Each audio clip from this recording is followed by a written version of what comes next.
The Antifada is more than a podcast. It's a specter haunting the globe. It is the synthesis of the two most frightening things for the cheerleaders of this reactionary hellworld. One ravaged by the unbounded savagery of capital and its states. Antifa super soldiers and Intifada. Bash the fash in a global uprising. Be prepared to enter The Antifada mindset.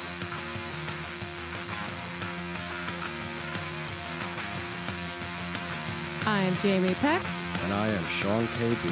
And I'm AP Andy.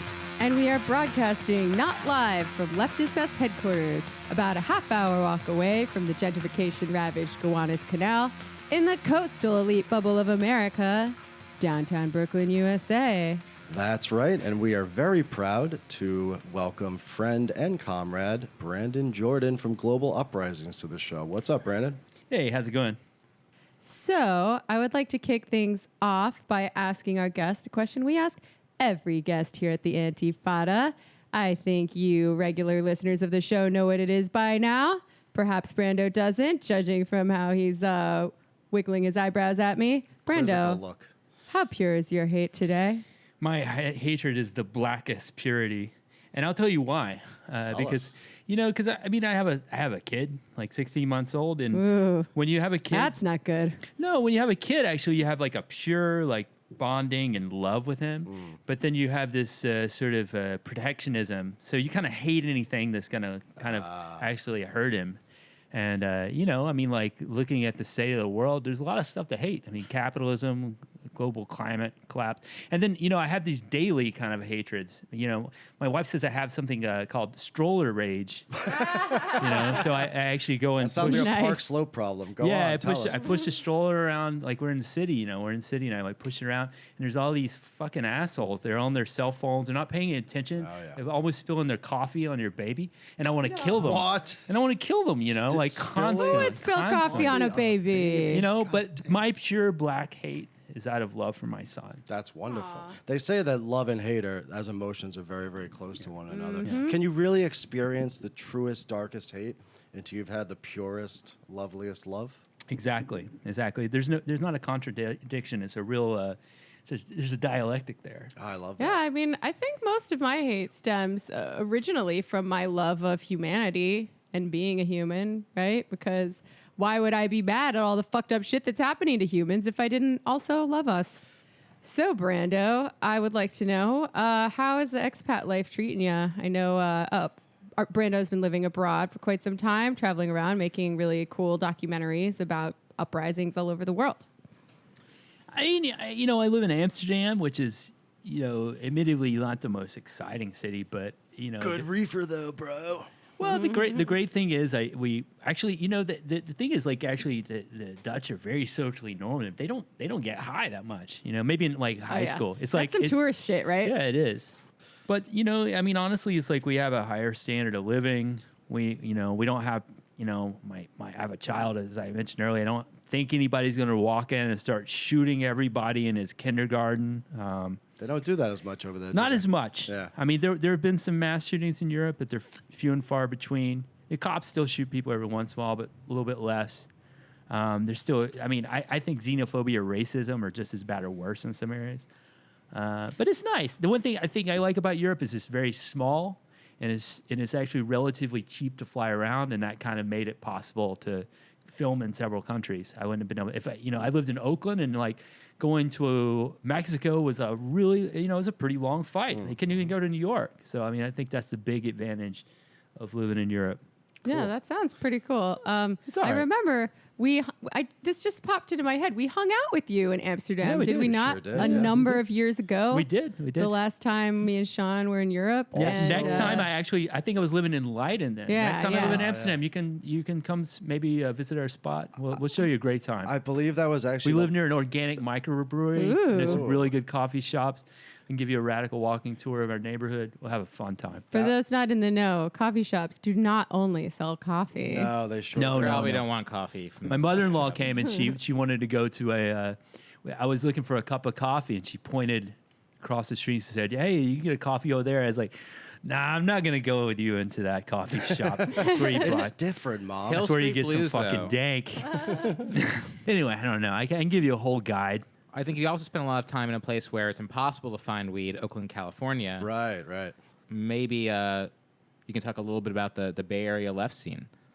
I mean, I haven't been there in a little while, but you know, we did our last film was Antifa, which we did some interviews with some Bay Area anti-fascists. And one thing I think that was very interesting was post Charlottesville, there was another one of these, you know, stupid kind of alt-right, alt-light gatherings in Berkeley. This really, you know, these dumb fucks. They had, I think it was like an anti-Marxism thing against cultural Marxism. And Cultural Marxism.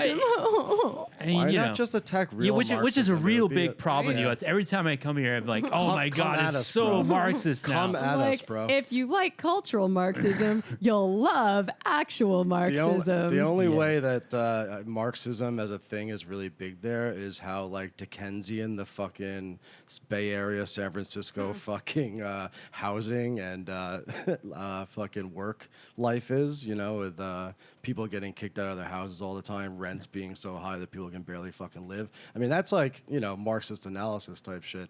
I don't know about that cultural stuff.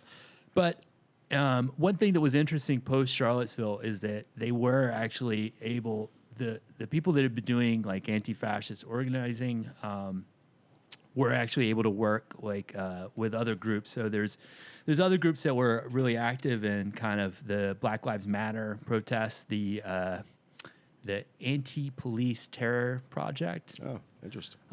They were actually really organizing a lot of kind of, you know, direct actions and stuff, mainly nonviolent direct action, but they were pretty active, and they showed up, and some other groups came out, and you know, it ended up being several thousand people, and people supported more militant anti-fascist groups who actually were willing to confront and actually fight some of the kind of alt-right people, and I thought that was actually really good. The groups kind of worked together. They supported people that were willing to who wanted to actually fight. They didn't condemn them.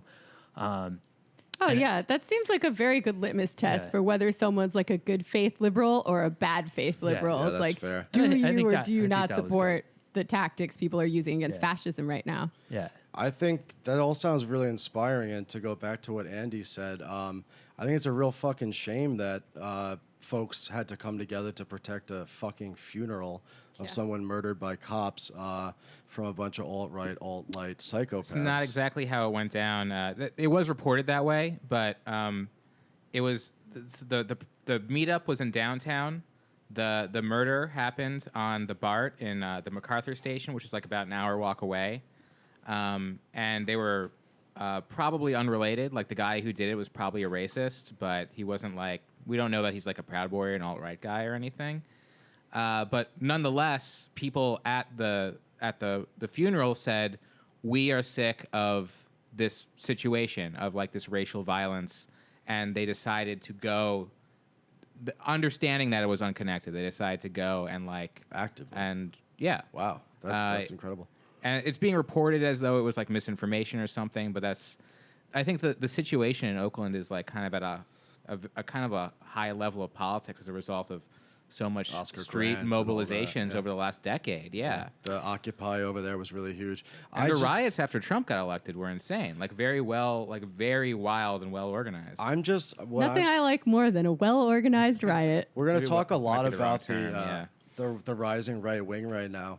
But what I think is incredible is that Gavin McInnes and his group of Fred Perry wearing fucking dinguses have gone in the last 2 years from like some sort of serial loving fucking street squad to now being the alt-light equivalent of like the Westboro Baptist Church. You know, I could see Yeah. them start going to like fucking funerals and trolling people like Yeah. Gavin hates, you know. It's I not. almost said a bad word. Is but you it know still what I mean. trolling if you're doing it for serious reasons? It's tough to figure out whether the Proud Boys are actually serious or if they're not. They're silly. They're silly men. They're it doesn't Proud Boys. matter. It doesn't They're matter. scum. Yeah. They still need their asses fucking beat in the I mean, streets. they're that's scum, all. and the thing is, you can go. They can go and say like we have like racial membership or this or that. But the whole thing is like they're attracting Nazis. They're creating a space for them. They're also a recruiting ground for Nazis because a lot of people Yeah, move no, from exactly. the I mean, Proud Boys to exactly. the real thing. If I were, They may kick them out from time to time again, but if you got Nazis joining your group, that's a bad thing. you know? Nazi adjacent. like, if I were not a Nazi, which I don't have to imagine because I'm not, yeah. and suddenly found a bunch The bar of is Nazis really lowered these were days. like joining my organization or becoming fans of my show, I might ask myself what I was doing to attract all those Nazis. Is it me? You know, maybe they just like our theme song, or perhaps they're getting the wrong idea, or perhaps I'm doing something very wrong. So, Brando, you shot a lot of footage all over the world. We're going to talk about stuff you've shot in Europe and Turkey and Egypt. But you've also shot some stuff in Oakland, which actually ended up in the recent hit film, Blockbuster. Sorry to Bother You. Blockbuster hit film. Great movie. I recommend everybody see it. Boots Riley is a real comrade, and he's injecting anti-capitalist politics into the mainstream. And I'm the only asshole that hasn't seen it, so no spoilers. in I this liked room. it enough that I will go see it again, babe. All right, it will just happen. so that Everybody you should can see it, even if MoviePass is dead. Definitely buy a ticket. But how did you end up in the movie? And you must be good friends with Boots, right? No, I'm not really good friends with Boots. I shot 4 He's seconds. so humble. I mean, I shot 4 seconds, which is I'm actually sure that's why it's getting such good reviews and Oh, yeah. attendances up. Those The 4 best 4 seconds were seconds. crucial that were on the TV of the riot. Really big thing, and I don't even know if I got a credit, but they gave me some money, and actually Boots was like definitely a friend of friends, somebody I saw around, and actually one of my favorite memories of Boots was actually seeing him in the streets on the way to the move-in day. People tried to occupy a building on January 28, 2012, and I think we actually have a sound bite of that. Yeah, I'll pull that up. Occupy Oakland is marching to go occupy a building and have a home base. They're kicking folks out of Oscar Grant Plaza, so we're gonna go take a building. Nice. Wow, so he gets in the streets, man. I respect that. Yeah, I mean, and then, a few minutes later, people tried to actually take the Kaiser building. They had brought couches and chairs and whatnot, and the police started firing tear gas and then kind of pushed people away. And then there was on Oak Street, I think people decided that they weren't going to be pushed back by the police and actually used the chairs and the couches and all the stuff as makeshift barricades and kept moving toward the police as they fired tear gas. And that was a clip that made the movie. It was actually interesting because it was, on one hand, a very big, didn't accomplish the goal. They didn't occupy the building, and actually occupy Oakland after that sort of dissipated. But I mean, as Andy said, there has been lots of things that happened after that. When I was living in the Bay after when the kind of wave of anti-cop, Black Lives Matter stuff happened, I guess they didn't call it an anti-cop movement. I think that's They're not anti-cop. They're just anti-police violence. Yeah, but anyway, Leave it to people I they're know not are really anti-cop. They're pro being alive. Yeah, Yeah, leave it to yeah, other people okay. to just be anti-cop. But after the Michael Brown verdict, I was back there, and I mean living there actually, and then people, blocked the freeways. Some stores got looted, and actually several nights of rioting happened. And then I flew through New York.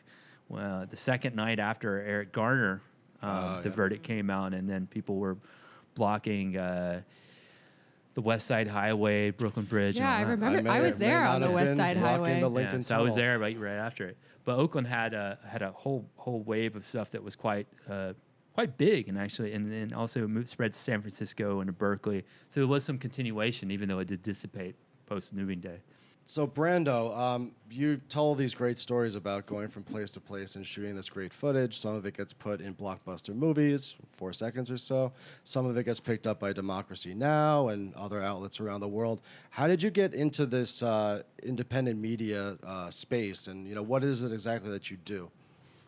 So, well, I guess there's two stories, which is like the story of Global Uprisings, a project that I do as part of a collective that Marianne Maeckelbergh, my partner, is involved in, and she is a co-producer and co-writes everything, and makes it make sense and be cohesive and decent. And she's not just your partner in films, is she? No. We have a kid together. We live together, and she's an incredible person. Really good writer. Really solid comrade too. And you're raising your child to become someday the intern at Global Uprisings. Wow. Well, we'll see what children are natural kind of anarchists, so I don't think he's gonna. I don't know if he's gonna do anything I tell him to do. He's gonna kind of do what he wants to do. He's gonna become a libertarian, but anyways, maybe not. I don't know. But the good kind. Well, maybe a libcom of some type. But but then there's also, I guess, my own story, and actually, me and Marianne were both involved in kind of anti-globalization protests in the 90s. I wasn't just doing independent media. I was involved in anarchist groups, and I guess I wasn't part of a real solid anarchist group, but I was part of collectives and other projects. And part of that, I think, was a group that I was part of was starting. We started the North Carolina Independent Media Center, actually in Chapel Hill, and the Independent Media Center was over 150 independent media centers worldwide. And in a way, like indie media kind of invented Web 2.0. There wasn't so much in the 90s, early 2000s. There weren't a lot of these kind of participatory media structures that exist now and are kind of happening everywhere. So in that we started. I started doing video, and I just kind of trained myself. I'm a recovering political science major. I dropped out of school. All the best. Now I just drink. All the best ones are dropouts. But I didn't study film. I just kind of learned it through doing indie media stuff, and moved to New York, and also started a public access show here. And then, years later, I met up with my partner Marianne, and I decided to move to Europe. And then that was at the height of the economic crisis. And actually, we had this idea in 2010 that there might be a response to the economic crisis. So we wrote a grant to try to get a grant to do a film series or a film about reactions to the crisis. But people didn't really see that there was actually a real reaction to the economic crisis. That's all really fascinating. I want to just put a pin in one thing you said about the indie media in the 90s, because that's one of the personal experiences I had as an anarchist. I think you and I are about the same age. And, back in a time when, there weren't really that many ways to get information about what was going on in the world, especially from a anarchist or left perspective. These indie media websites, you were part of one. I think were really crucial for me as a kid. Couple of them. To try to, understand the world and see these different small-scale or medium-scale struggles happening. And one thing that was really formative for me, too, as a kid was the WTO uprising in 1999, of course, the anti-globalization in Seattle. And what I found so great about indie media is that by reading these sites and a lot of the analysis and a lot of smaller anarchist websites, I could see the sort of groups coming together and organizing and building up to the WTO. So when it popped off, if I hadn't had those resources, I would have been as surprised as the rest of the media and the political class at that point in time. But I was watching in real time as these indie media and other networks came together to sort of create this massive uprising that really shook the world. And just to clarify, we're not talking about indie media in the general sense, right? We're talking about a network of sites called Indie Media. Yeah, it was indymmedia.org. In some places, they're still active. I mean, they're not as active in the United States now. Bay Area indie media is still kind of working out, but in Athens, actually, people still use indie media. In parts of South America, people use it, and it's very political. It's not trying to be we're journalists.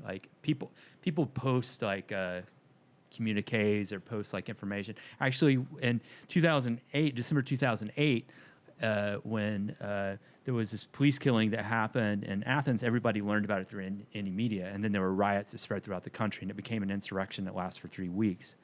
And that was the role that indie media was trying to play. It was actually trying to be something that people could use to get information and to push people to the street. It wasn't just trying to reproduce the spectacle.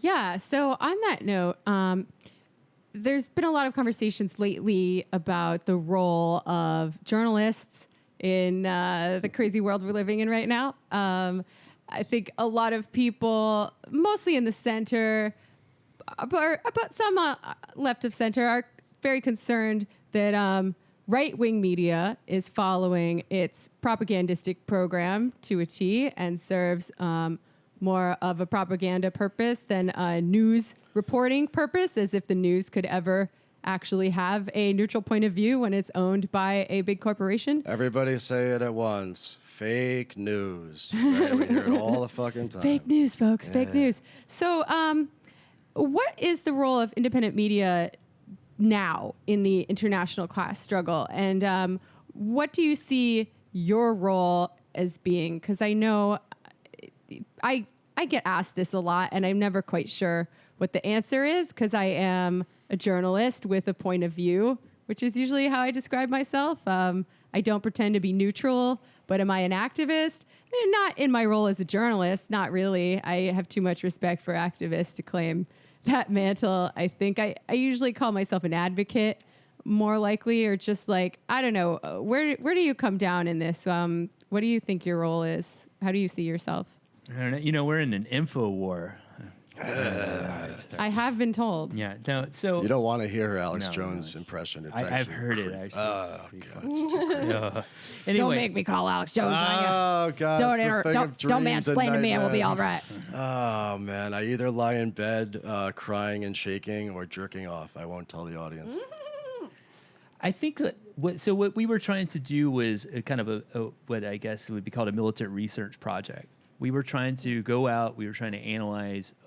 We were trying to interview people who were actually organizing on the ground to provide a little more context than you're going to get if you're just like watching a streaming video or something like that. And we're also trying to interview political theorists, economists, people like that, to provide a little bit more context. And we were trying to piece together like all these different movements so that people could see the way that these movements were related. That's what we were doing with Global Uprisings. Hell yeah.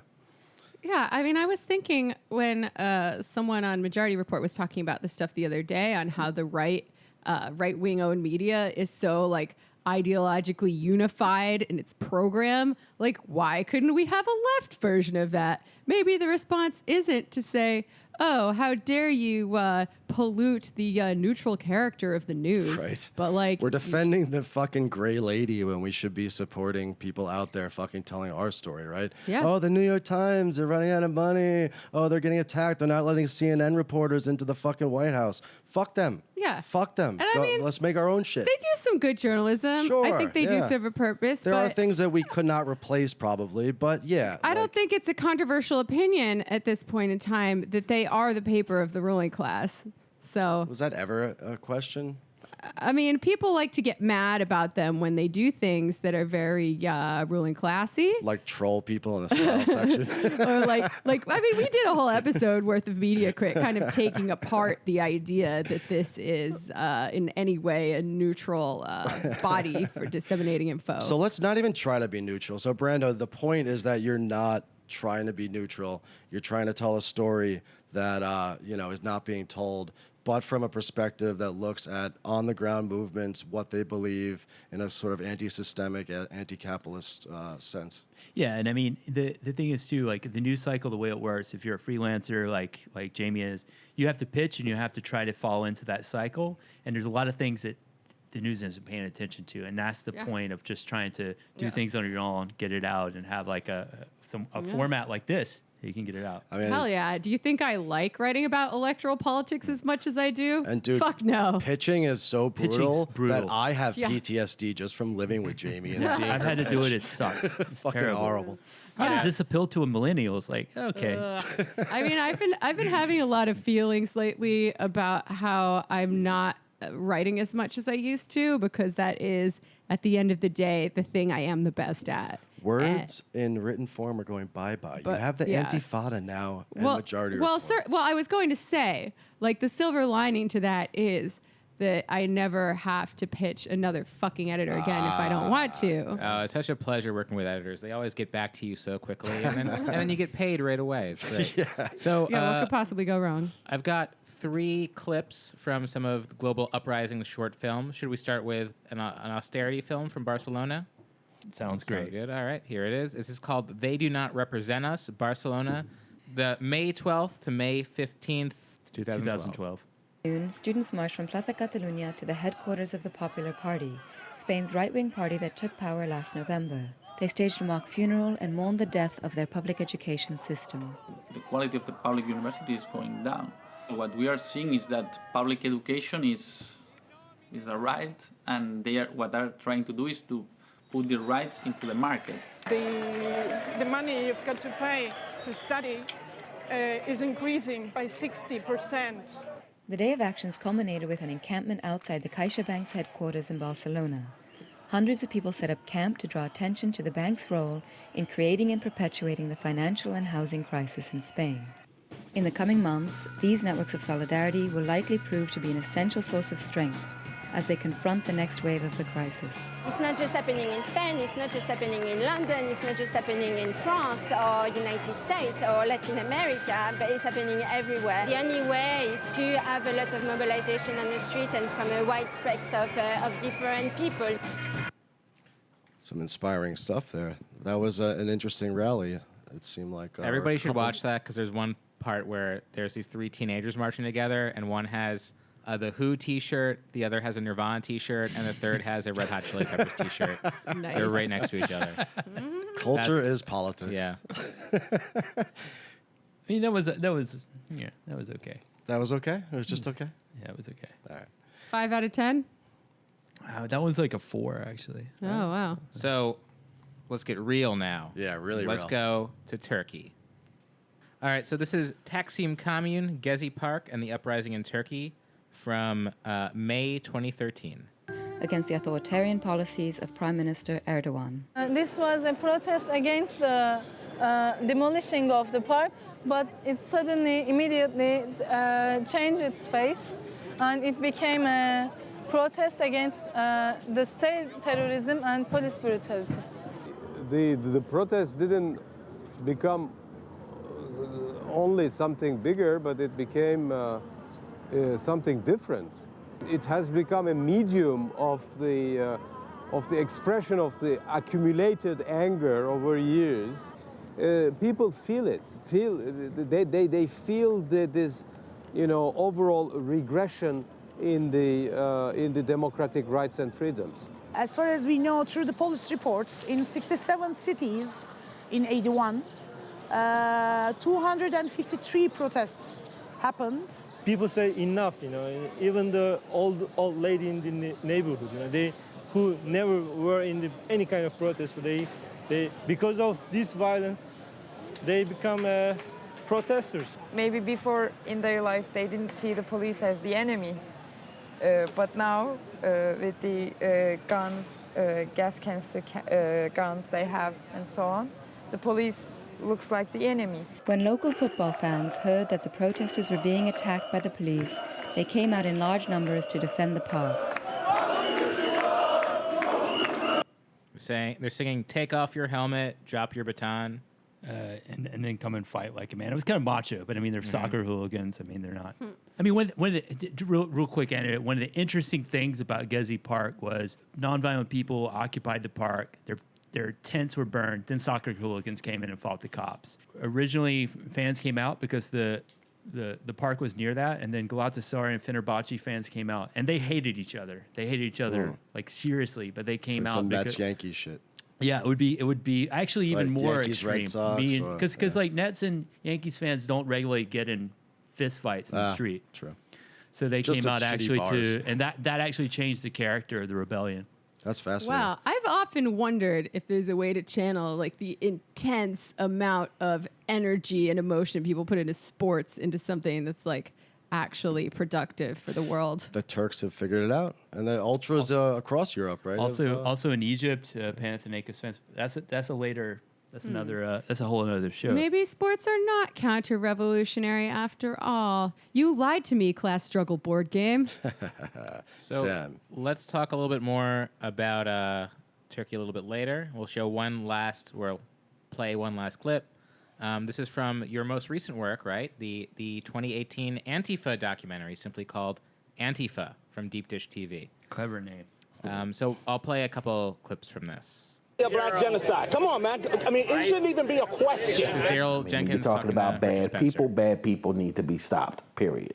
And that's the attitude that we bring to OPP. We can see the origins of anti-fascism with fascism. Look back to the 1920s and 30s, to the socialists, anarchists, communists, and other radicals who stood up to Mussolini's black shirts, to Hitler's brown shirts, who traveled from around the world to participate in the international brigades of the Spanish Civil War. Really, we can see kind of two main threads in the creation of modern militant anti-fascism in Europe. The one thread we can turn to Great Britain. After World War II, as opposed to continental governments, the British government allowed fascists to organize publicly because they had broader, quote-unquote, civil liberties. The government refused to ban the Oswald Mosley meeting, so it was 99% certain there'd be a disturbance, if not a riot. Mosley and his followers claim the right of free speech. So that's Mark Bray talking about the history of Antifa. He's the author of the Anti-Fascist Handbook. I'll play another clip from a little bit later in the documentary of Cornel West talking about Charlottesville. Another disturbance. Anarchists and the anti-fascists who approached over 350 anti-fascists. We just had 20, and we singing This Little Light of Mine. You know what I mean? So that Antifa meaning anti-fascist. The anti-fascists, and the crucial role of the anarchists, because they saved our lives, actually. We would have been completely crushed, and I'll never forget that. One thing that struck me watching your Antifa documentary, especially the footage from Charlottesville, was just how violent it was, because I did not get that sense from any of the news reports coming out about it, including the frickin' Vice documentary where they gave most of the stage to these white supremacists to spout their views. And I think that was a little bit controversial on the left for a variety of reasons. On the one hand, it's yeah, people should know what these guys think and how horrible their ideology is. But we know that Nazis believe in horrible shit. And I'm not sure how much it's helping to just let them talk over and over again when we could be watching, getting information that we didn't have before about how this ideology actually manifests in the world. And also, God, okay, I lost my train of thought. Hold on. That's cool. And also, that New York Times story, I'm thinking about that too, the one that probably did not need to be published, where they just followed around this Nazi for a few days, and they're yeah, he's pretty normal, actually. He's just like you. Here are some details about his life, and it reveals essentially nothing. He goes to Home Depot. He likes to, work on his car on the weekends. He believes in race hate and genocide. A normal guy, just like the rest of us. Yeah, I mean, pedophiles shop. I mean, everybody eats food. Everybody takes a shit. Hey, but let's think about the political vision these people have, and that one group believes in genocide, actually believes in, exterminating races. Or, the softer version of that is creating ethno-states. Right. Which would involve massive violence on either a street scale or a state scale. The other group, and then the softer version believes in defending Western civilization, which means deportations, removing children from their parents, and creating a space for these people that believe in genocide. Are you saying that instead of blaming anti-fascist protesters for the violence, that there is actually something inherent to this fascist right-wing ideology that is violent in and of itself, and there's no platform available for these people to be spouting their genocidal bullshit? Anti-fascists who advocate a militant stance have a lot in their favor. History. If you actually are able to stop people from doing speeches, ridicule them by exposing who they are, doxing them, which, I mean, unfortunately, that works both ways. I know that some people have been a victim of that in this room. You can actually halt their ability to organize. You can make them dysfunctional. You can make them not become a major political movement, which I think, once again, if you look at history, seems to be a great idea. I mean, where do you come down on interviewing Nazis? Like, something about that feels very liberal to me, right? Like, I think we've seen a lot throughout history, the way that fascists take advantage of liberal values that they do not even agree with within liberal society in order to take power. Like, where do you come down on that? Would you ever talk to a Nazi or interview a Nazi? I mean, I'm sure you've talked to them. I'm sure you've exchanged words. I don't think that there's any reason to give them a space to spout their hatred or views. It's not my role. I mean, it's not what I'm interested in. I'm interested in ways to defeat them. I don't think it gives my argument. I mean, you know, when we made the doc, we included a couple of explosive statements from some key figures just to show that that even people on, say, the so-called alt-right actually have very racist, fasci ideas, even if they're not. Surprise, Don't surprise. say. Yeah. I thought they were just Western chauvinists who are really into Plato and shit. But I don't think that there's any reason to go into their homes and show like what type of person they are, that they like, you know, soap and, you know, with whatever, you know. Even communists use iPhones, you know, It seems as they always tell us whenever they see us at protests. It seems a little irrelevant to me, and it just made me think of, I mean, not to rekindle a flame war here that never needed to happen in the first place, but it kind of made me think of the line in my article that I wrote in Rolling Stone recently that Anna Kasparian got very angry about, because I kind of made fun of her for talking about Grover Norquist as a liberal or a quote unquote social liberal or whatever, because he goes to Burning Man when he's like literally crusading for austerity and state violence and capitalist violence. Like, it seems a little beside the point to me. There's no point in actually going into details on right-wingers. I mean, and you're just providing them with a space. I mean, over and over again, people think they're going to expose something. I mean, they're not going to. Like, these people live for, they crave the space. They use it as recruiting ground. When you're documenting these mass mobilizations, do you feel like you are a part of them? Are you just observing them, or are you somewhere in between? I mean, it's a difficult question. I mean, you're physically part of them. I was there, all these places and all the 8 or 9 countries that we were filming. I think that, you know, I mean, there's some people that I think that film these things and they see themselves as some integral part of some revolutionary movement. And I don't think that filming something alone makes you a revolutionary or even pro-revolutionary. I think you have to be active on multiple levels. You have to do like what in soccer I think is called total football. Total football means football total. Means being able to, you know, I document things, but when we did the Antifa film, when we released it, we did fundraisers for people that were arrested on J20 with the release date. That's what's up. You also have to, like, I think if you want to see yourselves as part of the movement, you also have to realize that especially when you're filming, like you're collecting evidence. Right. You have to be very responsible with how you use that. You have to make sure, as much as possible, protect people's identity, not help the state, because then you're basically a spy. Yeah. And also protect yourself too, because some of that footage that I saw from Charlottesville, which, you know, as we know, somebody lost their life at, on top of all the other violence. So on top of Jamie's question, you know, do you feel part of it? Is there also something about having that camera in your hand when you're filming that kind of gives you a bit of, not anonymity, but protection against maybe the reactionary forces or even the state, the police? Sometimes, but I've been arrested multiple times filming. Global Uprisings started because I got I won a lawsuit when I was filming in 2002 at an anti-globalization protest. And I was arrested and hogtied for 26 hours. Jesus. I was beaten by police in Turkey, filming the Gezi Park film, and was sprayed with pepper spray from a water cannon. I was nearly arrested by anti-terror military in Eastern Turkey.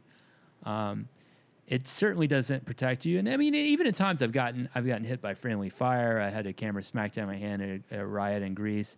And actually in that case, I don't blame people because once again, like people are trying to protect themselves. Sure. What I'm filming could be used as evidence against them. They don't know who I am.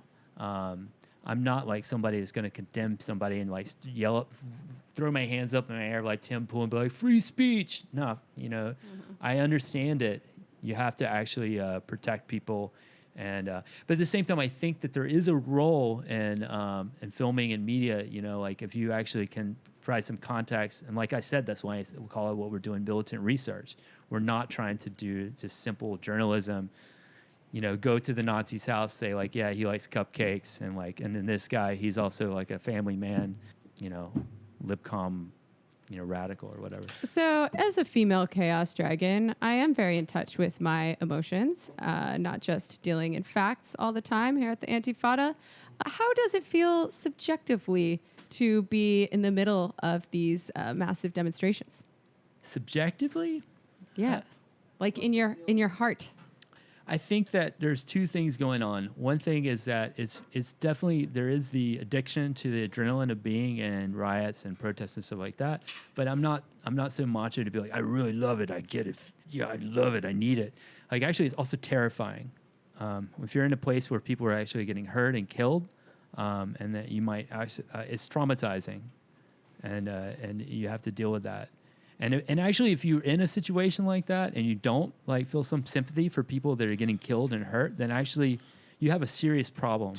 You're not you're a garbage person. Yeah. And not like or, a person who tastes like garbage, but a person who is made of garbage. Or it's going to come back to bite you in the ass later in the form of PTSD and whatnot. Like I have a friend who's a female war reporter, and she reports from conflict zones all over the world. And she says, yeah, it is really intense. And I do feel a lot of emotions when I watch this stuff because I'm a fucking human. And the people who are more likely to get really fucked up from it later are most of the time men who just don't process their emotions. So, Brando, you've been all over the world. You've filmed all sorts of different global uprisings, and you left the United States of America. A couple things have happened in the 10 years or so since you became an expat. We now have this guy. His name's Trump. We don't talk Trump much on this show, but we'll actually mention him today. What do the Dutch people, or just Europeans in general, or Turks, or whoever it is that you're talking to, what do people think of Trump's USA? What's the view from the outside right now with all this madness going on? There's no consensus whatsoever about Trump. The far right is using him as a model. I mean, we'll go into that later. Bannon's the movement and all this horse shit, but I think the vast majority of people in the Netherlands, it was one reason that Geert Wilders didn't get elected. People saw Trump and they're like, okay, we'll just stick with the boring center right, which is also terrible and also racist. When they were trying to get people to vote for fucking Emmanuel Macron in France, they ran ads that were just the pundits talking about how Hillary was going to win and then the results on election night. And I think it was maybe the best argument, maybe the only argument in favor of voting for that neoliberal shithead. Who you still want to fuck. Or don't you anymore? I'm not saying shit. I forgot where it came down on fuck, marry, kill with Macron. We might have moved on. I'm over him. Maybe he's over you. I want to hate fuck my BB Justin Trudeau now. Oh, wow. I thought you were going to say Netanyahu. Oh, my God. No, that was episode number 2. We needn't revisit that. You have a lot of affairs on the show. Just Netanyahu's a step too far. Really, I think that Trump we can see as sort of this global trend, this global phenomenon. Trump and Trumpism isn't the end of the story. I think you see Erdogan, who we mentioned in Turkey. You certainly see Jobbik in Hungary. You see Alternative for Deutschland in Germany. You see UKIP and the English Defence League and the Brexit vote. You see the National Front. You have all these examples right now of a real far-right insurgency arising. Some of it's politically powerful in the electoral sphere, but a lot of it is actually powerful on the streets and far more radical than even what people like Marine Le Pen are talking about at this point. So we want to kind of interrogate this whole rise of this global right populism, but also try to kind of understand what an adequate response would be for us here on the radical Antifada left. So I think there's a few reasons that these figures have appeared. One, I think, in Europe especially, is the economic crisis of 2008. And here in the U.S., I think it's seen as more in past tense. But if when the U.K. was going to leave, well, I mean, they had Brexit. People are fearing about the economy in Europe. That's still a constant, fear that people have is the economy. The second thing I think is what I would call is sort of a legitimation crisis has happened. And I really think this has been happening, built up over the last 40 years. People are very distrustful of politicians. And so a lot of these new populist right-wing figures are kind of anti-politicians. Right.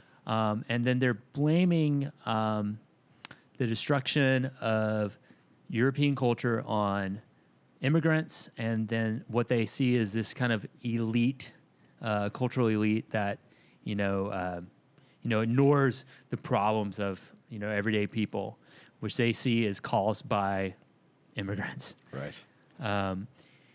And they also see this kind of elite as in sort of this conspiracy in Europe, which is the EU. So there's a lot of Euroscepticism and a lot of real anger at the Schengen Agreement, which allows immigrants and people in general to travel back and forth across borders legally without having to, like for instance, if you're a resident or a citizen of one European country, you can go to and live in any European country, and you don't, when you pass across from say Belgium to the Netherlands, you don't go through passport control like under the Schengen Agreement. There's a lot of anger at that. Yeah, and I think you see, especially with a figure like Steve Bannon, who seems like kind of a joke, but is in Europe a lot these days, hanging out with the likes of like Nigel Farage and all these right-wing figures, that there's a bizarre sort of like international nationalism out there, right? A sort of international movement against internationalism.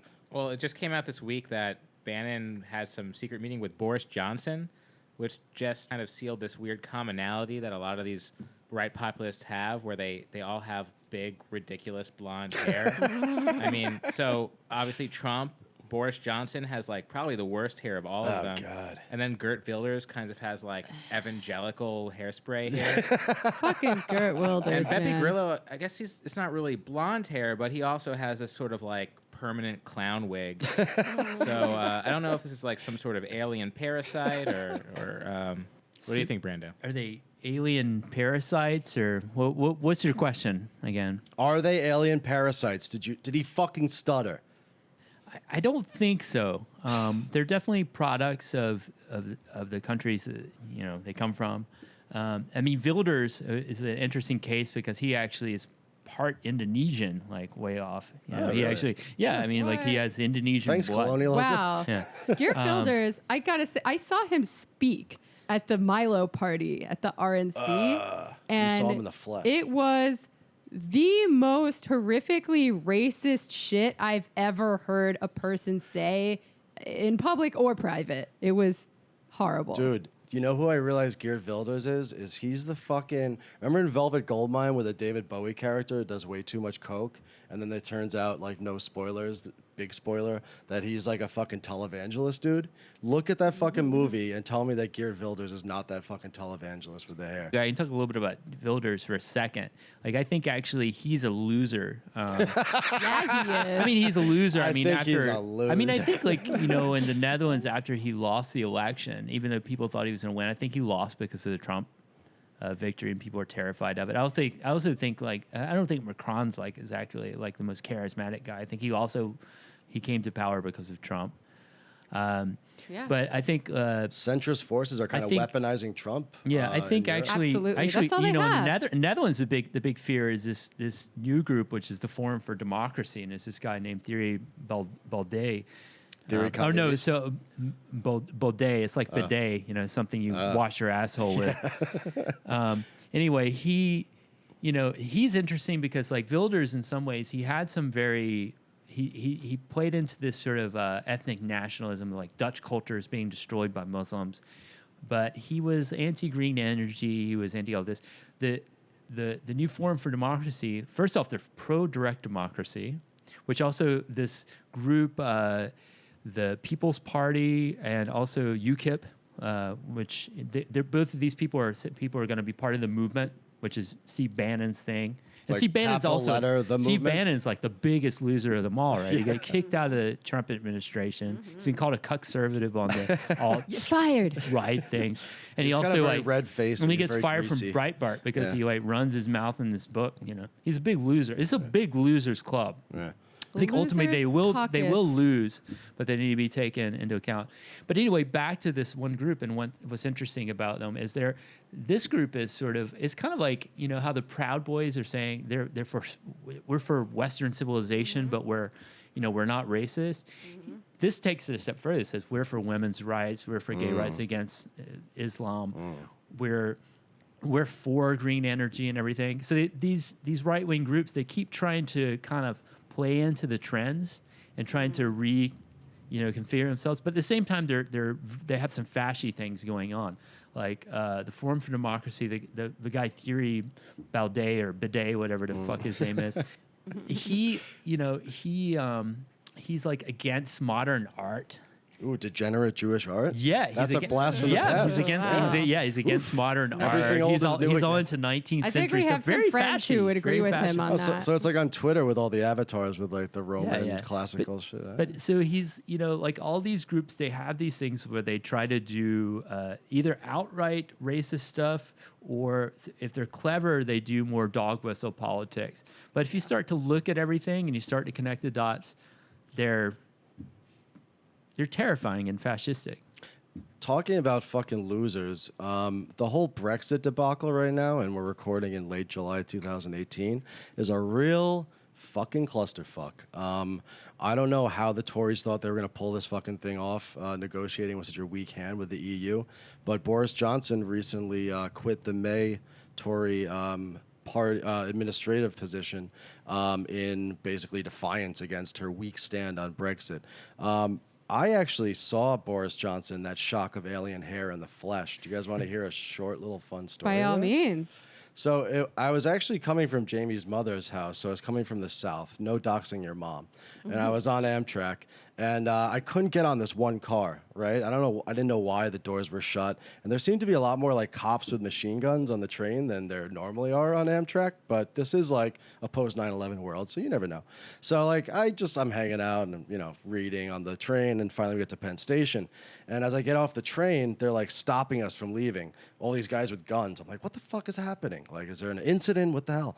And I look and I see like a fucking beacon, like the Holy Grail. I see this shock of tawny, disgusting, stringy hair, and it's Boris fucking Johnson getting out of the car in front of me. Now, I immediately recognize that hair from behind. This dude's like 15 feet away from me. But I'm trying not to, I'm such a fanboy. I'm trying not to I'm trying to play it cool, I'm not gonna do like I did with Bowie. But as I go up the escalator, I was actually next to like his aides, who are these, Tory guys working for Boris Johnson, probably the scum of the fucking earth.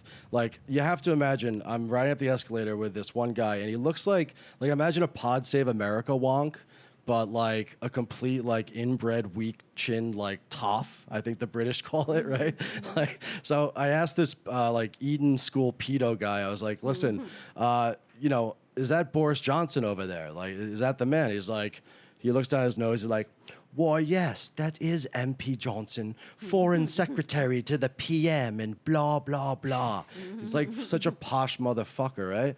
And the weird thing is I'm dressed in street clothes, And I asked him, is that Boris Johnson? You would think if I knew like what Boris Johnson looked like I would know who the fuck he was. So like basically I never got to talk to Boris Johnson, but in real life he's just like the most repulsive, opportunistic, bourgeois fucking swine. Like I could just feel like in Penn Station him leaving a trail of like xenophobic slime behind him, like a fucking shock-haired snail. And you couldn't even kill this motherfucker with salt because his soul is so utterly fucking desiccated. Oh, he's built up a very high resistance to salt. Don't you worry. God, he's got a dark high ass energy that came out tolerance. of- I imagine he eats about what Trump eats. If it is an alien parasite, I may have caught it. So if you see my hair go all boom, like that, and I start talking about Western chauvinism, just You look trying out. to give me nightmares, babe? Now I'm afraid I'm gonna wake up next to fucking Boris Johnson. Well, how do you think I feel? I think every morning I'm gonna wake up next to Alex Jones. So welcome to my fucking world. Fair turnabout. I mean, it's possible these people have willed themselves to be so repulsive because fashion is a fey and cosmopolitan decadence. That's a very good point. Yeah. So we talked about the alien hypothesis, the fashion Most plausible so hypothesis. far. But what do you think, Brando? Is there some structural force giving rise to this xenophobia, chauvinism, and erosion of bourgeois norms? Yeah, did people just magically get more racist in the past few years, or what's going on there? I mean, I go back to the original, theory that I have, which is that the two main causes are the economic crisis, global economic crisis of 2008, which the U.S. Has recovered through, but only through debt, to the creation of debt, and basically which is probably going to be the next crisis, along with some other weird stuff, tech fueled bubbles and the cryptocurrency speculation, whatever you want to. Hey, don't talk that down. I have half of my savings in fucking Bitcoin. All right. Europe, has also had sort of limited recovery. It's basically in pure economic stagnation. There's still high unemployment levels in a lot of places.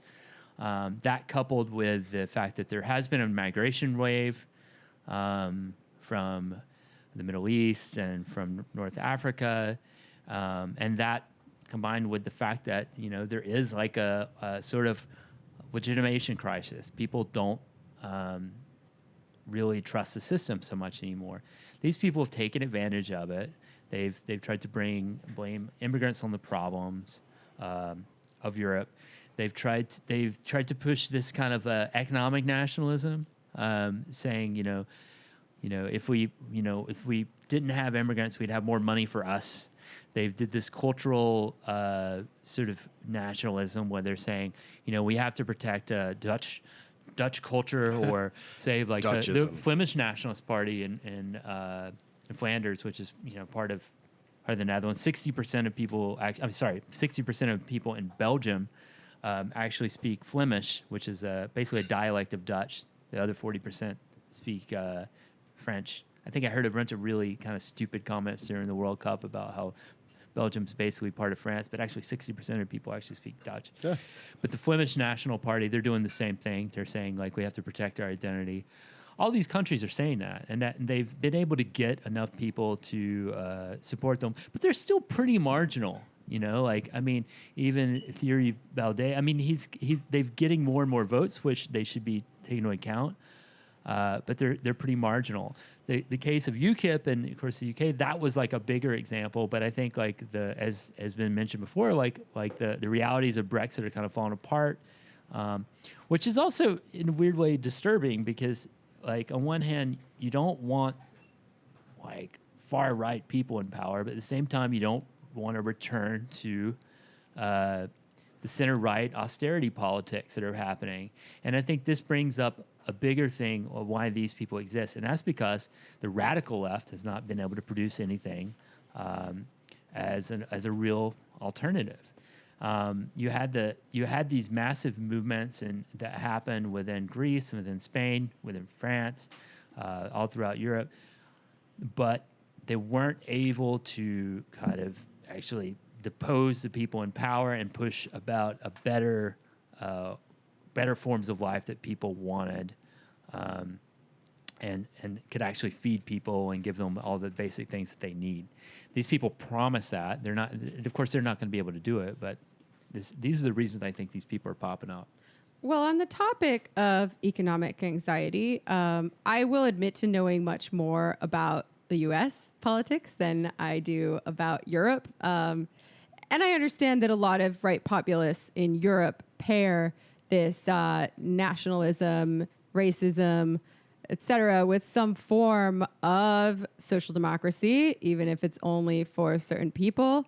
Whereas in America, it really just seems like pure culture wars because the class part is a one-sided class war on the workers.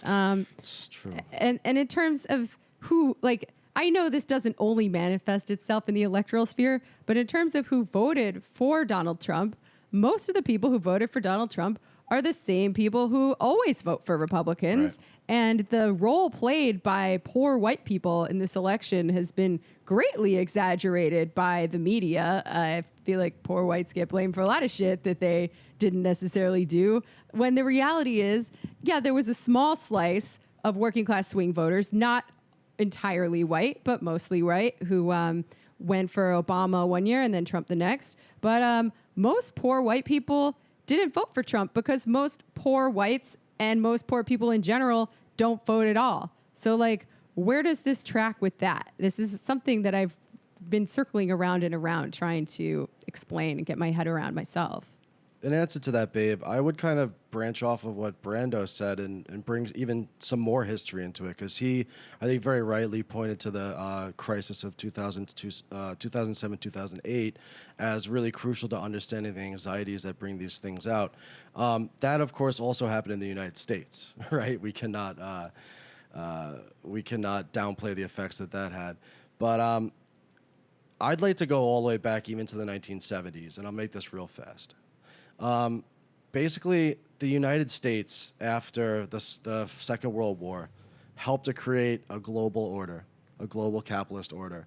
You had the ruling classes of the European powers. This was before the war ended, creating the Bretton Woods system, right? Which was basically the international framework under which monetary and institutional financial policy across the entire world would operate, with the United States as the global capitalist hegemon. Now, this is during the Second World War and after the Great Depression. The ruling class at that point in time, internationally, had enough vision that they sat down and had a conference, knowing they're going to win that war about a year later or so, to figure out a way forward structurally to keep capitalism going and in a different direction. In the 1970s, okay, you had that fall apart, and we entered a new phase of crisis. But again, the international capitalist class figured out a way out of it, right? Which was to get off of the gold standard, go to fiat currency, get rid of Bretton Woods, start a massive foreign development across the developing world, and also open up easy credit lines, as wages stagnated, and basically break out of the bounds of the nation state.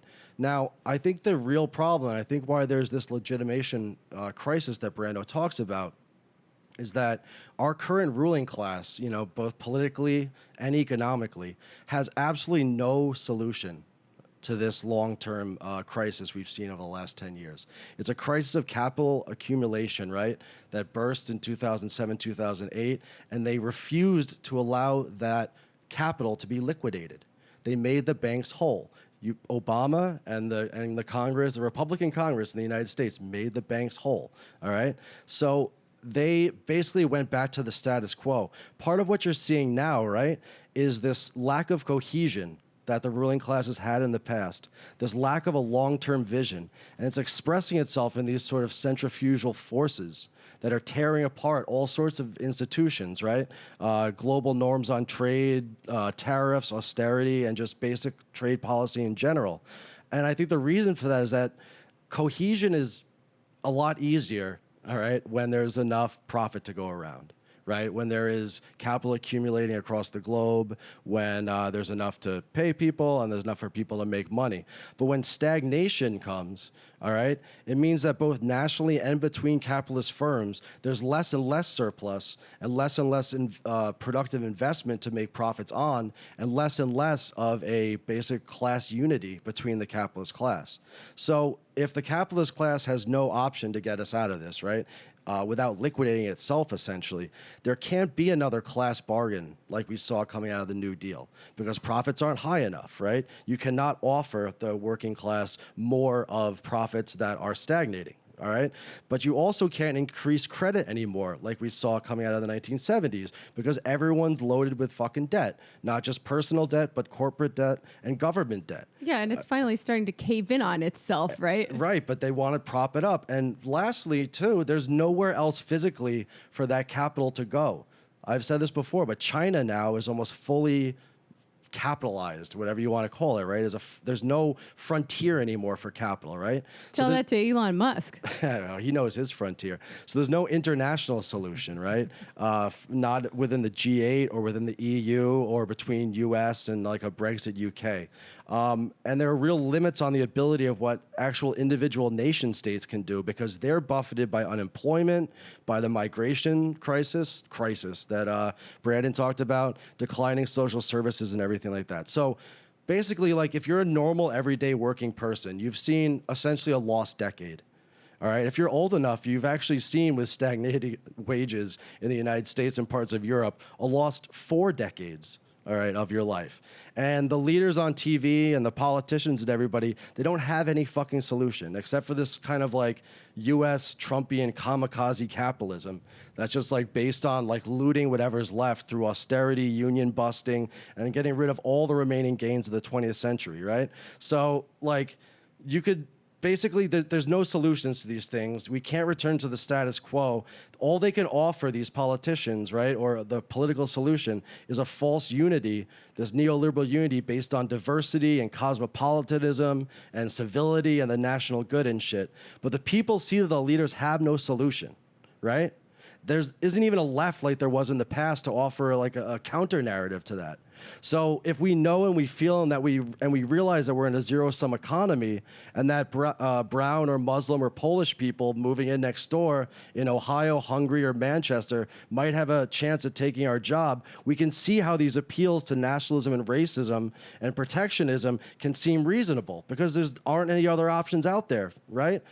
So basically the attitude is, if we're all going down, if I'm going to lose my shitty ranch house in my ex-urban opiate-addicted ghetto, at least I can fuck over these foreigners enough that I can maybe keep my mortgage paid for a few more months. And in Europe, people realize the whole structure's fucked up. And what they're doing ultimately, Brando, you talked about all this shit with the EU, is they're confusing the political project of the European Union with the failure of the neoliberal Eurozone, right, in this process of globalization.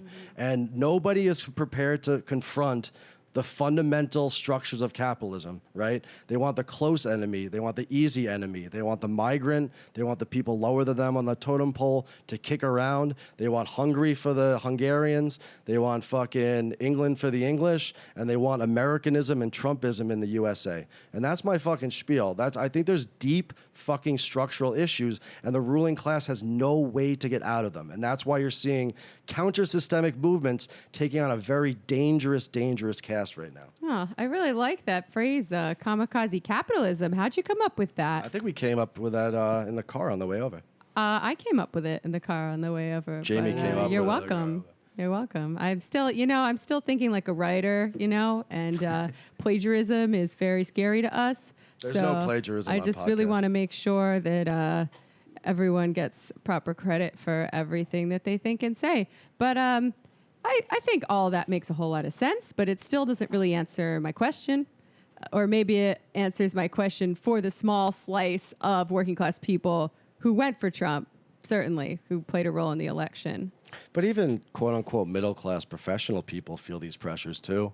They're not given an alternative, right? They're the ones in the exurbs with their ranch house, and even if they're not directly falling into the poor or the working class, they still feel resentful that their identity that their culture is under attack because it's seen as a threat from the outside, something that they didn't face in the past.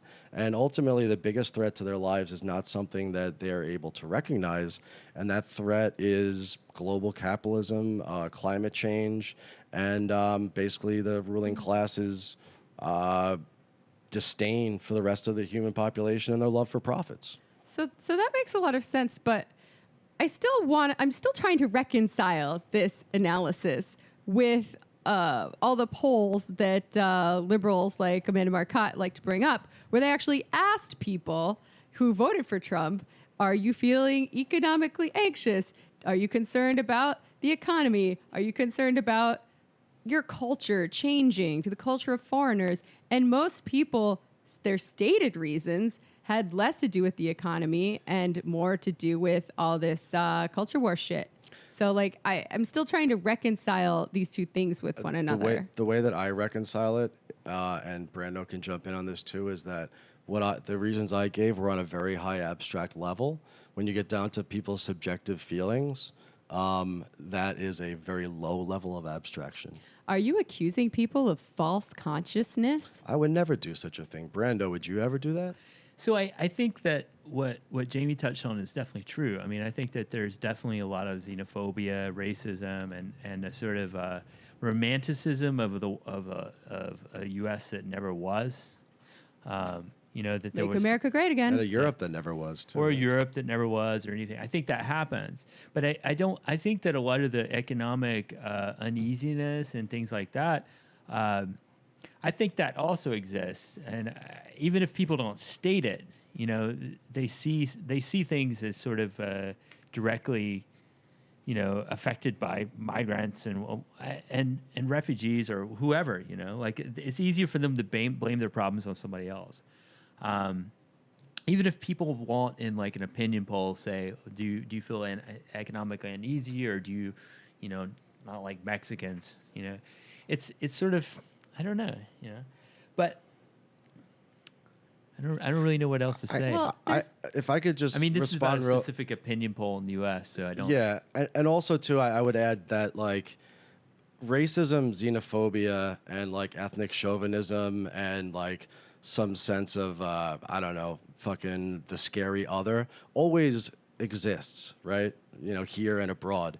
The question is why is it being mobilized and institutionalized right now? Yeah, that's what I was gonna say. Yeah. Like America. I'm not trying to say that these people are correct to hate brown people or Muslims. What I'm trying to offer is perhaps a very abstract explanation of how you reconcile what you're talking about with these people's individual opinions on the one hand, with the larger sort of structural forces at play that Brando's talking about. Yeah, and I think these feelings aren't created in a vacuum. When you talk about people being afraid of losing their status in society because, I don't know, another culture is coming in and that's like threatening to them, what does status mean to people? Like, it's intimately linked to your status in the capitalist hierarchy, Sure. And it's pretty impossible to disaggregate them from one another. And also on that level, you can't disaggregate them from the patriarchal hierarchy or the racial hierarchy, That is right? also true. Actually, I'm really feeling you, Jamie, too. I mean, like, it's 100% that, white supremacy is like a real thing, and that people are attracted to these people for that. And like to deny it and just to try to just simply explain it through classism or economic uncertainty is inadequate. And I think that's really a big problem when people who are Marxists or people on the left try to do it in that terms. And if actually any revolutionary movement is going to have any weight, it has to address it. And also, I mean, the other part of it too is like, even though you might have like groups say like the Forum for Democracy may try to embrace some sort of women's rights as a way to, increase Islamophobia. In the U.S., like sexism is a really big thing. I mean, definitely like the alt-right, that's where they got their foundation from, like online chat forums attacking, Right. like Gamergate and stuff like this. I mean, there's a lot more than just classism or economic uncertainty that's like fueling this. And I mean, you're 100% right. I mean, and forgive me for not bringing that in. Like from the beginning. That's why you're here. Yeah, and also I would say too that I don't want my like large structural analysis to be misconstrued as ignoring all that other shit. But I think that like we have to have some larger historical vision of how things have changed that's greater than one opinion poll, you know, that spans over the course of 40 or 400 years or whatever the case may be. Otherwise, we're just left with like things are shitty, people are worse. You know? Absolutely. But we can tie these things together because, like I said, they're different levels of abstraction. Yeah, certainly. And I think a lot of the time when you look at one poll like that, you're not getting the complete picture, but it is very hard. Like I've tried to do it on the Majority Report in just a few sentences to give sort of a historical materialist base for a lot of these phenomenon and also explain what class is and that it's not an identity, it's a social relation. It's hard, folks. It's not fucking easy. It's not obvious. We've kicked like 3 or 4 people off of the show. We should be up to like episode 20 right now, except they used the word classism. So we had to throw them out the fucking window. So I think I used that word. Oh, shit. God, throw this guy out. Not again. Class is Scrap not an it. identity. It's a material relation. So what I was going to say on what you were saying earlier, babe, is that like America is a racist country, No. right? It's full of racists. Yeah. And I work with them all the time. right? Like it's full of racists. And pretty much every president that's ever been elected, whether Democrat or Republican, safe to say they had a lot of racists vote for them. Definitely Obama. Not limited to, but including Obama. Racists it was like the Colin. new Black Panthers. Right? Racists like Colin Kaepernick, exactly, who are just like ruining America with their divisive identity politics. But no, like there is a small slice of voters. And by the way, we're not talking about most of the people who voted for Trump anymore because most of the people who voted for Trump are regular Republicans and they're our class enemies, right? They're voting their class interests. I'm talking about any working class people who voted for Trump because those are the only people we care about. I mean, no, we don't only care about working class people who voted for Trump. That came out all wrong. But we only care about... Deep Antifada mindset. Yeah, right. Galaxy brain. Geez. I'm going to get us in trouble. But like, it's safe to say that a decent number, like everyone who voted for Trump either is actively racist or just doesn't care about racism. They're eager to just set it aside for their material interests, which isn't as bad, but it's almost as bad. It's bad, right? But like a decent number of those people once voted for Obama. So we have to say, did those people just magically become more racist, or were there other factors interacting with the racism and making some kind of a heady brew of right-wing populist shittiness?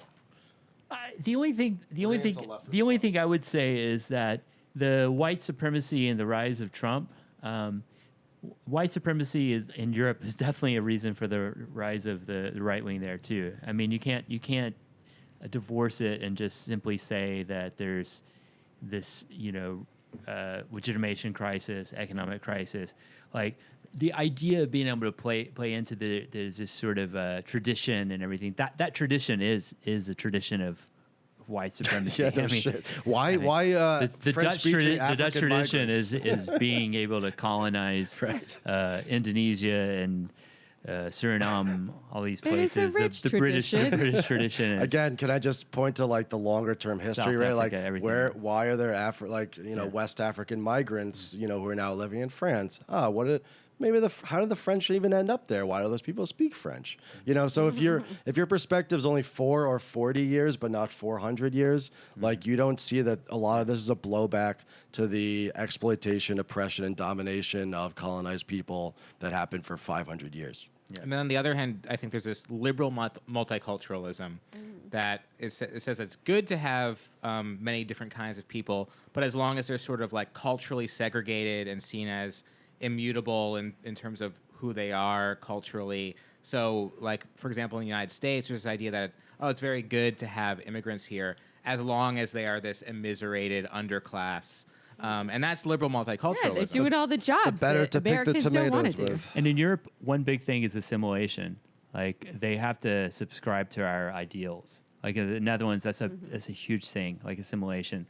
And you know, like I remember, like I started learning Dutch, and a Spanish friend told me, you'll never fit in if you learn Dutch. You have to become Dutch. Because she was a little while in the Netherlands. That's the way it is. You have to get really boring real fast. I guess Show up to everything on time. I guess we have it better in some ways in America, right? Because it's always been kind of a melting pot, although to varying degrees. And everybody has it terrible everywhere. All right, fair enough. Take away. But moving on to something a little more positive, like in terms of how we fight the right and these the right, the rising. Yeah, I like that. Yeah, comrades, unite and fight the right. Hell yeah. Black maybe and I'll- white, unite and fight. That was an old CIO thing. Yes, that's what I was grasping for.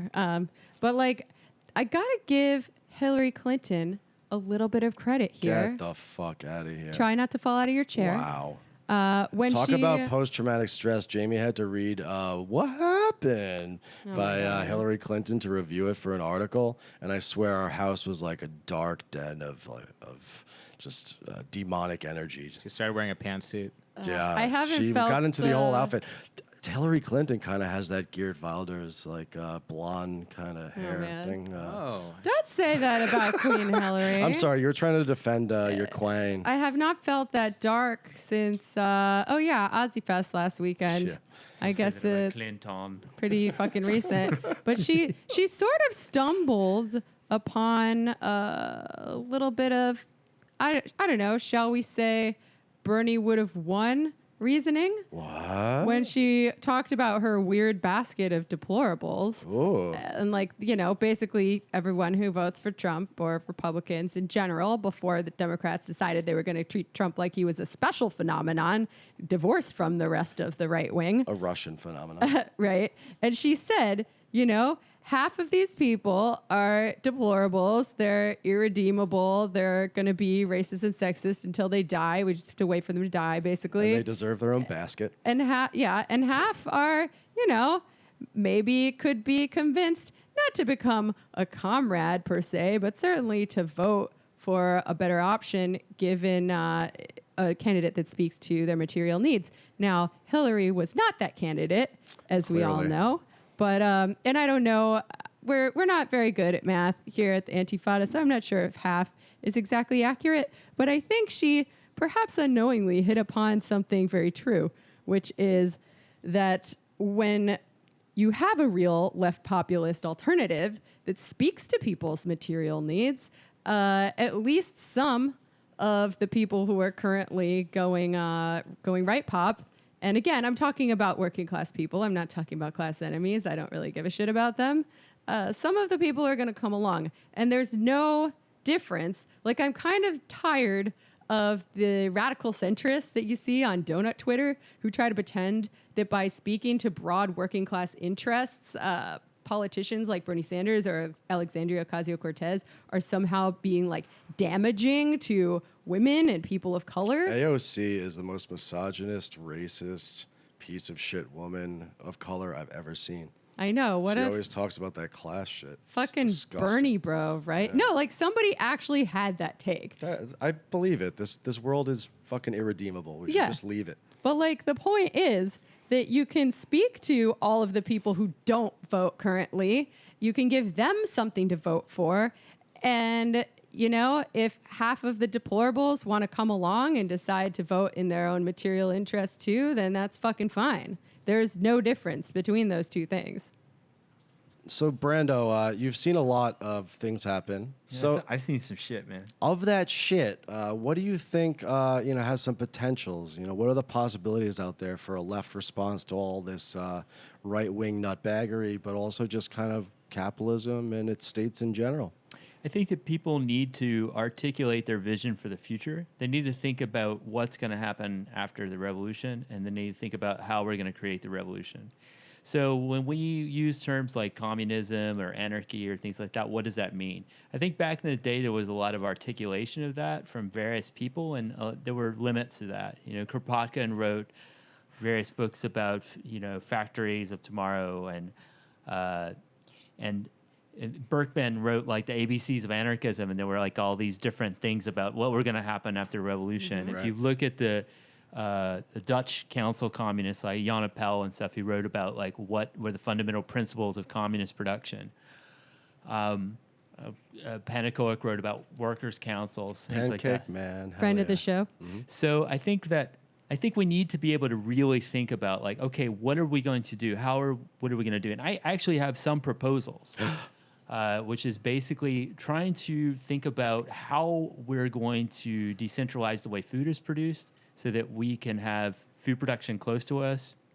We need to have that. If we're going to have a revolutionary movement, we need to be able to feed ourselves. We need to figure out how we're going to be able to decentralize the power grid, how we're going to be able to produce power. We're, of course, going to have to find a way to build proper networks and stuff that can replace and get rid of the state. We're going to have to think about what we're going to do when we abolish wage labor and money. Very important. Like how are we our going system to? of How are we going to production? actually? How are we going to think about ways that we can distribute resources and get what we need without having to create an exchange value, which allows for the production of a surplus value for a privileged few? And I think, but to get there, we're going to think about what are we going to have to do to create a revolution. And there was some great, the thing about it is, I don't think that you can just say like, all right, we've had this wave of movements that happened international. They failed. There's nothing to learn from them. Throw them aside. There was some great things that happened in the wave of insurrections that happened from 2000. I mean, really the start of the crisis, if you think about like what happened in Greece in 2008 up until, I mean, even France. I mean, the stuff's still kind of popping off every once in a while.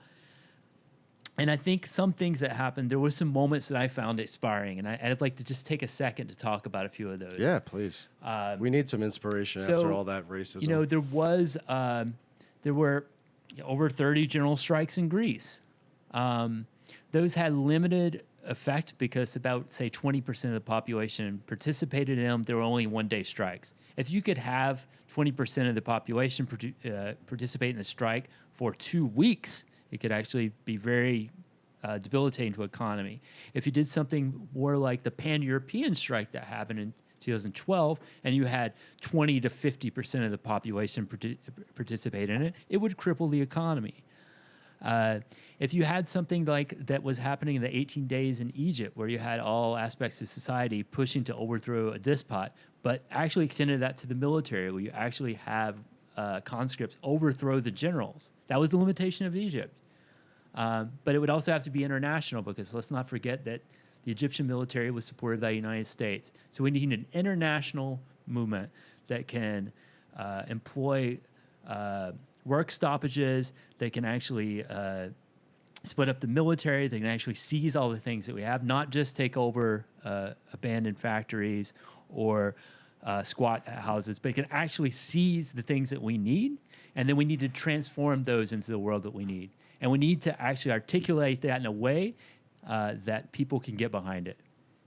That sounds pretty fucking good. It sounds good, but it's a lot. You just threw out a whole lot there, and it might be a lot for some of our listeners to get their minds around, especially people who might be new to some of these ideas. So, like, two relatively minor questions for you. Who is your daddy silly? and what does he do? No, it's not What? silly. It's actually No. it's a breath of fresh air, to be honest with you. I mean, that's why people like us, right? They might not No, always they agree like with you. what we They don't say, but we're sincere. We're good-hearted kids. A little dose of the utopian is really good. I mean, we need it. We do. If I didn't have like a utopian streak inside of me, I would probably have given up completely on any kind of politics by now. Well, just like Tithi Bhattacharya said, Marxist's calling card is hope. Oh. Maybe not true of everyone in the room here, but well, I mean, just to Everyone's looking in one respond to the idea of utopianism, I would have never thought in Istanbul that I would see the police push out of a huge neighborhood for 10 days, that people would be exchanging goods without any thought of sort of getting some, There was no bartering going on. People were just giving away things for free, and the police were pushed out of the neighborhood. Oh, and P.S. Fun fact. People like to talk about how bartering was what we had before a system of monetary exchange. No. Not true. No. Not true, folks. Bartering arose along with money. Shout out to D. Graves. And there friend of have the been show. these revolutionary moments that have happened throughout history, and they've worked for a certain period of time, but people have not been able to protect themselves and expand it. And, you know, people, I mean, there are these historical shifts. Feudalism shifted to capitalism. Took hundreds of years yeah, even. I mean, lots of things happen. I think it's inevitable. That's my optimism after. Wow. Communism will win. Okay, so like I said, 2 small questions. What are we going to replace the bourgeois state with? And how will we defeat the armed-to-the-teeth U.S. military? I think, once again, like what I brought up was that in the case of places where there were things that went beyond, that I covered, where they went beyond strikes or protests. If you look at Egypt, for instance, where they actually were able to depose a despot, the military was able to take control. But in that situation, a lot of people were actually conscripts. You know, you have to actually get people to revolt against the generals. People have to organize to the level where they actually can organize soldiers against their superior officers. You have to basically get control of the arms of it. You shouldn't think of it as a fight of you're going to go out and toss rocks against a stealth bomber. You have to actually reach the people that can actually shut those things down. That's a big project. It's really hard. So it sounds like it's mostly a political project, though. Like, it's definitely people a get really political hung up on revolution and like gunfights and violence and whatnot. But we've seen a few times throughout history where revolutions, at least at the very beginning, weren't that violent at all because people had reached a certain level of class consciousness and it had spread to a certain proportion of the population, which is so hard to picture right now, right? I mean, unfortunately, I have to disagree. I think revolutions are pretty much always violent. Even the ones that were nonviolent, or there were people died. But I mean, I think I agree that it's a political project, and as a revolutionary, you don't want to try to pick up the bloodiest fight possible. You want to try to minimize the amount of that, and that requires, you know, quite a bit of organization. And it does, and as a political project, as you said, you have to build a vision that people are interested in. And you also have to create something that people feel like they can win. And I think if you want to talk about what are you going to replace the state with, there's examples of that. I mean, I worked in Eastern Turkey a couple of years ago, and there is that idea of democratic federalism, and it's very limited. And in the case of like Rojava, they're dependent on international trade. The U.S. military had to come and back them militarily against ISIS. But the idea of creating confederations of local communes, collectives, workers' councils, things like that, that's one idea of how you're gonna build it, and you have to build that on a larger level than just a small part. It has to be an international network. And you have to figure out a way that you can rotate and shift hierarchy enough where someone's not going to become a dominant player within that. And you have to create something that's not overly bureaucratic, but that is efficient enough to basically that people get their basic needs and that things are going to happen. I mean, you don't want to have like it's not going to be like food, not bombs on a global level or something. God, I hope not. Something where people are having to eat like, unautomated scarcity, cardboard and glue sandwiches, land, and communism. But anyway, I'm not going to go into trashing everybody. Why does everybody talk shit on food, not bombs? I like food, not bombs. Okay, were we all in food, not bombs? Is it fair to say we're all? One, two, three, four. Every single one of us. Yeah, we should not talk Okay, shit. cut that part. No. Leave it in, and we all apologize to our younger selves. How about I cut back and say, I think it has to be bigger than just a self-help project where we're trying to work with limited resources, from taking leftover things and distributing. We have to actually figure out like how are we going to produce agriculture? How are we going to make sure that people can eat, people can feel safe, stuff like that. I don't know.